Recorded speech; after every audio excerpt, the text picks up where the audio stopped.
Welcome to InnovativePhysiqueDevelopment.com. My name is Robert Malik, ISSA Elite Trainer with 18 certifications from Science for Sport. Today we have exercise form part 2. And what I'd like to discuss today is another facet of this whole thing with form, where you have the form police not only watching you and saying, well, you know, your form isn't right, when meanwhile, what form is whatever you want to feel. Then it's right. If the form that you are doing, which I discussed in part 1, if the form that you are performing is enabling you to feel what you want to feel, like, hey, I want to work this part of my lat, I want to feel this, and if that's what you're feeling, yeah, it's right there, it feels perfect, okay, great, then that's good form.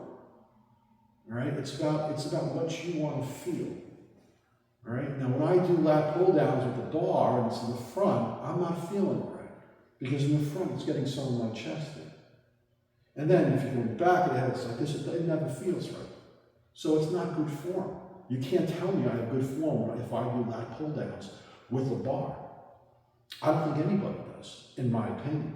But then again, that's up to you and what you feel. It's not for me to tell you. I know for me, it doesn't feel right here. I feel like I'm getting my chest in somewhat. And here, it also feels really weird. Like I just can't. My head's always in the way. So how do I like to do side lats? On a cable, to pull my arm out to the side. And I'll pull this way. Or I'll do machine lat pull downs. Pulling here, or I'll pull a cable here, or here, or here. I like to pull it right there. This is what the lat does. It brings the arm down here. I like it to be right in the pocket. Bam. Not here, right here. Okay. That's how, now, my left arm doesn't have the same flexibility of my right arm. So my left arm is more of like, it's more of a, instead of my right arm, bam, right here, my left arm is a little more out this way, right? So, form for me is not necessarily form for someone else, depending upon your own body. But I'm giving you an example. That's how I like to feel it. That's when I feel it perfectly. Good form. That's okay. So I discussed this in part 1 as far as having form work for you in relation to what you want to feel. Part 2 is interesting because I was working out with a friend of mine and he felt that I had poor form on a particular exercise. Like, how so? Well, this had nothing to do with the form that you're thinking of as far as your positioning or how you, no. This had to do with whether or not I did a stretch at the end of the pulling movement. Whether or not I stretched myself. That this is now poor form. Okay. It must be very intimidating for a lot of you guys and girls that maybe don't have so much experience to walk into the gym and go into the bodybuilding area. And here you have people that are looking at you and determining whether or not you have good form by how you're doing, by the position of your movement and also how you're doing it. Like, oh my God, you know, I'm sure I don't know what to do, right? No. It doesn't, it's not, it's out of control. This is the form police. This is improperly applied science, all right? In reference to form and how you do a rep, you have the concentric, okay? So if I'm doing a pull, which I was doing pulls with this guy, you have a pull, we have the concentric. If I'm letting it back, we have the eccentric. On the concentric, you want this to be faster generally than the eccentric, right?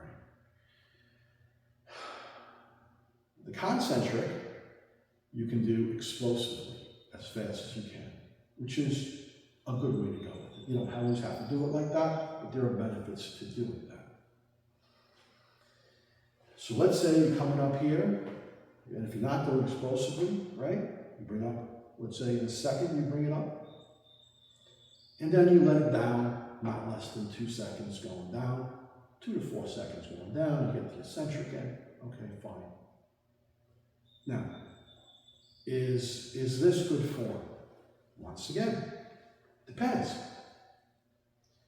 Do you want to get the eccentrics in? Do you want to do eccentrics? That's up to you. It's not up to me. Maybe you don't want to get eccentrics in. Sometimes I don't want to do eccentrics. There are reasons why for that, and I'll explain why. Concentrics form hypertrophy in parallel. Okay? Eccentrics perform hypertrophy in series. It's a lengthening. It's contracting and also a lengthening. It's very logical. That's how it works. Lengthening. So you're letting it down in the bicep, you have hypertrophy lengthwise.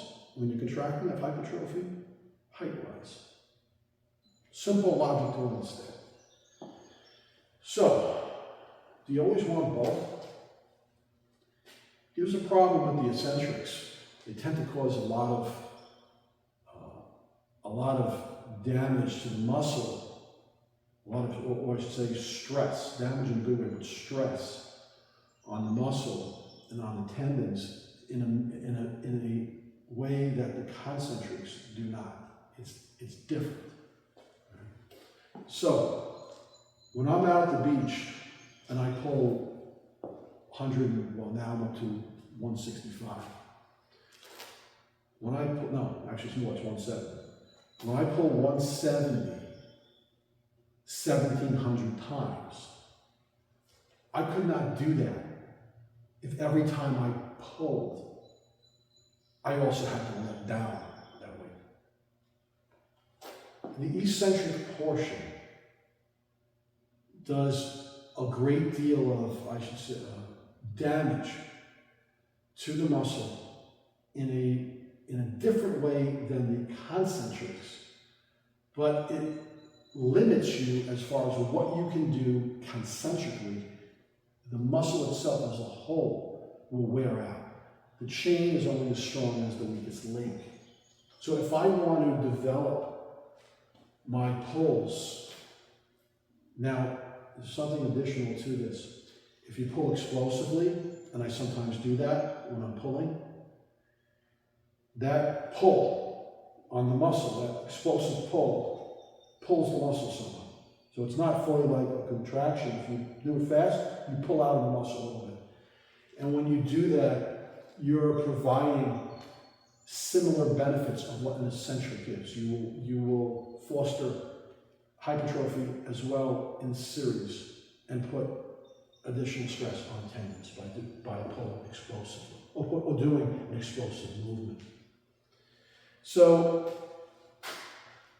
you can actually say to yourself, all right, I'm going to do this pull, I'm going to do explosively, and then I already have some of the benefits of the eccentric. So now I'm letting this down slow, now I have more of a focus on the eccentric. And now what? And now I'm going into a stretch, a loaded stretch, and now I'm doing more of the same. Now you start to have an imbalance of the stress. You're shifting from concentric over to eccentric. You're now wearing out prematurely eccentrically, and you didn't bomb your concentric as well as you could have. Because if you take out the eccentric part, you can do a lot more concentrics and foster a lot more parallel hypertrophy. So the thing is that here we have someone I'm working out with telling me that I have poor form. Actually, didn't put it quite so diplomatically. He's a good guy, but he's a bodybuilder type guy. He just kind of talks like a bodybuilder. So it wasn't like, well, I'm sorry, you have poor form. It was another word that he used. But anyway, but in his view, my form, and he showed me these, and I thought, you should have the stretch. See, you should pull here and let it down slow. Now, I did somewhat let it down slow. That wasn't his issue. His issue was I didn't do the stretch at the end. And this could happen to you too. You could be in the gym and say, hey, you're not doing that setting up. You're not letting it down slow. You're not doing a stretch at the end. You don't have good form. Like, no, maybe I don't want to work the eccentric, or I don't want to work the loaded stretch. I don't want to do it. I'm focusing on my concentric. Nothing wrong with that. So, there's also nothing wrong with, at the end of your workout, if you want to do some loaded stretches, go ahead. A little dangerous to do loaded resistance stretches, but that's what you want to do at the end to give a little more stress on your muscles. You feel your muscles have more gas in the tank, and you want to do a little extra on them that way. Go ahead. Or you could even do heavy eccentrics. You could overload it if you so wish. Now, there's another component here of doing a rep where you have a concentric, and then you can isometrically hold for approximately 3 seconds. And then you can let it down. You can do that too. You can have isometric holds even along the way. There's a lot of things that you can do. Have your isometrics in here as well. But the issue is here, do you want to have your isometric? Do you want to have your eccentrics? Okay? I happen to like isometric work. I don't like so much the eccentric part. You see, it depends upon what you want to do. Okay? To me, I'm more concerned with having strength and power than what I am having I'm more of a performance athlete than a bodybuilder. So I'm thinking more of how can I pull 1 million pounds in 5 days at the beach rather than 800,000? How can I pull concentrically, of course, 250 pounds an arm rather than 200 pounds an arm where I'm at now? How can I do front shoulder raises with 75 rather than 60? All right? These are concentric goals to where I want to get to. Right? So I may want to bond my muscles concentrically because of this, and not eccentrically. Right? Now, if I'm doing a workout, I may say, hey, I want to focus on both on this one. I want to get my muscle eccentrically and concentrically. I don't have a problem with you varying workouts and saying, all right, this one I'm going to have, not even on a whole workout, let's say on this particular set, you could say, you know what, I want to have more eccentric on this set. Well, I want to have more concentric. I want to do isometric holds on this. I want to focus on my isometric holds. If I'm out at the beach and I did 1,700 reps of concentric and I go to the gym, I'm thinking, all right, how can I do now more focus on my what? On my eccentric, because I just bombed my concentric. All right, and I pulled out there heavy, and I did explosive. Okay, so I did a really good work. I got my 2B fibers out there. I did my rest pause of 10 seconds, where I pulled explosively. So I already bombed my muscles. Strength endurance, 2B, 2A fibers already on concentric. I got in some of my eccentric benefits because I pulled explosively. So I have a workout, okay, so I have this much concentric done, this much eccentric. So now when I go to the gym, I'm going to balance it off with more eccentric focus and isometric hold. Okay, isometric holds, greater work on my strength at different points of the range of motion, work on the eccentric. Okay, cool. All right. Now you don't want to focus on one and not have the other. You do want to have both. Let's say if you just do concentrics and not down the eccentrics, you have an actual shortening of the muscle. You don't want that. Okay, you want to also have it lengthen. You don't want to be someone walking along and doing a lot of concentric chest all the time. You know, and you're like this. You know, you want to be balanced. You don't want the muscle to start constricting, contracting. You want to lengthen. You want to keep it lengthened. Okay, cool. All right. But the issue of form is what you also want to not just feel, but what you want to work on. All right?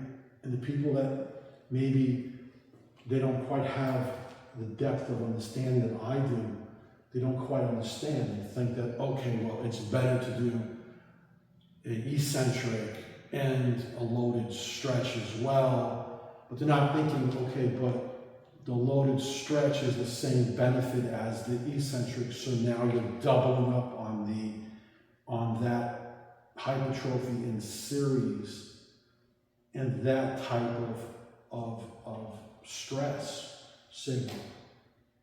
That type of signal for hypertrophy, you're going down the same path. Okay. So do you want to do that? And like I said before, those types of contractions, of eccentric and stretch, it tends to cause quick damage in a good way, but it tends to wear you out quickly. And this can hinder your ability to do concentrics. Let me give you an example.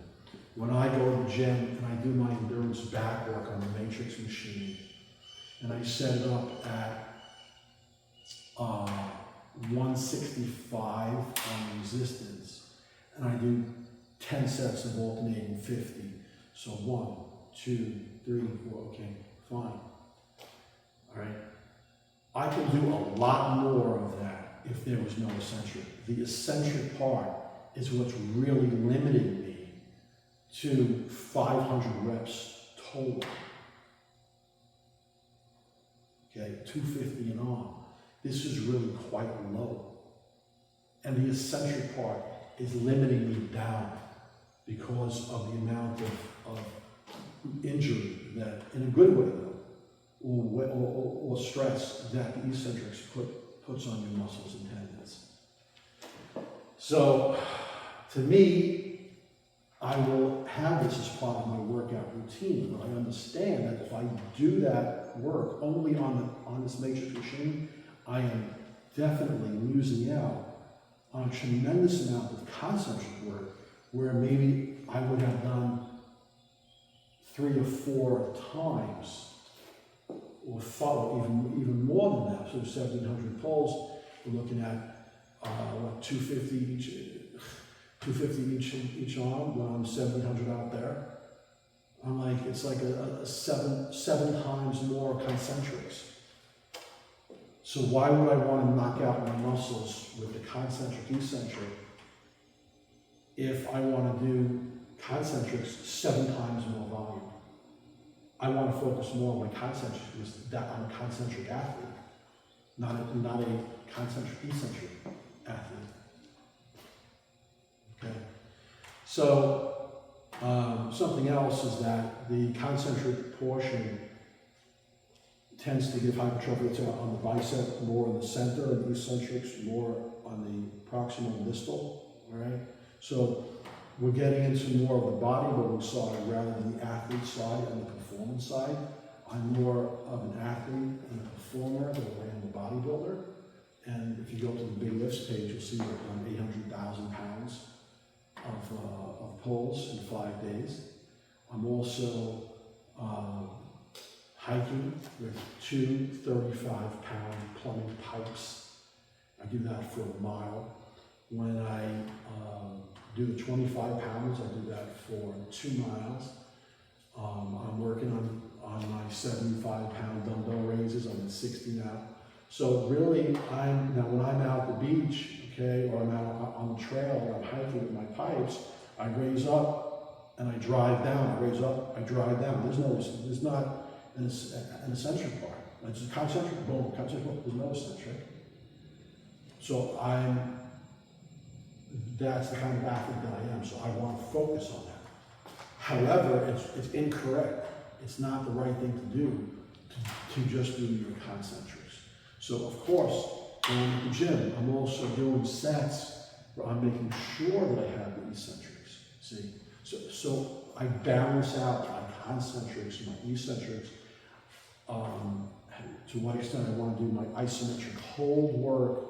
Just because you don't have in every rep of every set a pronounced concentric, isometric hold, eccentric, stretch, this doesn't mean that you have bad form.